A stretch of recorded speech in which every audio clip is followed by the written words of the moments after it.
ચલો આજે મેં મારી છોકરી માટે ઘેર હું ફ્રૂટી બનાવવાની છું. કારણ કે મેં ફ્રૂટીના બહુ વિડીયો જોયા હતા. બોક્સની અંદર જે ફ્રૂટી આવે છે ને એના અંદર એકદમ કાગજ અંદરનું પલળીને અંદર નીકળી જાય છે. એટલે મારી છોકરી જીદ કરતી હતી કે મને ફ્રૂટી પીવી છે, ફ્રૂટી પીવી છે. એટલે મેં ચલો હું ઘેર જ બનાવી આલું. તો હું કઈ રીતે બનાવું છું એ તમને બતાવું. ચલો મારા હાથે. ચલો ફ્રૂટી બનાવવા માટે મેં તોતા કેરી લીધી છે, એક કાચી અને એક પાકી. બે પહેલા છોલી નાખીએ આપણે. જોઈ લો, મેં કાચી કેરી લીધી હતી એક ને એક પાકી કેરી. પાકી કેરી આખી કાપી દીધી અને કાચી કેરી હતી ને એમાંથી અડધી જ લીધી છે મેં, અડધી રવા દીધી છે. હવે એને કુકરમાં નાખી દેવાની, બાફવાની છે. એનો 1 ગિલાસ જેટલું પાણી નાખીને 2 સીટી ખાલી લગાવવાની છે. જોઈ લો આપણી 3 સીટી થઈ ગઈ છે. હવે ગેસ બંધ કરી દઈએ, કુકરને ઉતારી લઈએ. હવા કાઢીને આપણે કુકર ખોલી દઈએ. જોઈ લો આપણી કેરી બફાઈ ગઈ છે.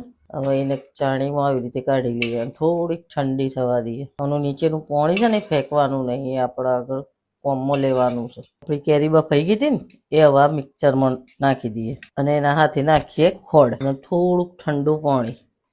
હવે એના પીસી નાખીએ આપણે. જોઈ લો આપણું પીસાઈ ગયું છે કેરી વાળું. હવે એને ફરતી એક વખત આપણે ગાળી લઈએ, જેથી કરીને અંદર કોઈ એકાદો પીસ આવ્યો ના હોય ને તો એ ગળણીમાં આવી જાય. જોઈ લો આપણો બધો પલ્પ ગળાઈ ગયો છે. હવે જે કચરો હતો એ ગળણીમાં આવી ગયો છે. હવે બધો પલ્પ આપણે ટ્રાન્સફર કરી દઈએ એક બાઉલમાં. હવે એને અંદર નાખીએ મસ્ત ઠંડુ એકદમ પાણી, એકદમ ચીલ્ડ હોય ને અથવા તો બરફ નાખવાનું. હવે એને મિક્સ કરવાનું. જોઈ લો આપણી ફ્રૂટી બનીને થઈ ગઈ તૈયાર. હવે એને આપણે આ દઈએ છોકરોને પીવા. ચલો જોઈ લો આપણી ફ્રૂટી બનીને થઈ ગઈ છે તૈયાર. ઘેર ખાલી 3 વસ્તુની અંદર ફ્રૂટી બની જાય છે. એટલે તમે એ બનાવજો અને તમારા છોકરાને પીવડાવજો. ટેસ્ટ કરીને જોઈએ કેવી છે. સેમ બજાર જેવી જ છે ડિટ્ટો, કોઈ ફરક નહીં. કોઈ એટલે કોઈ પણ પ્રકારનો ફરક નહીં. તમે એ બનાવજો.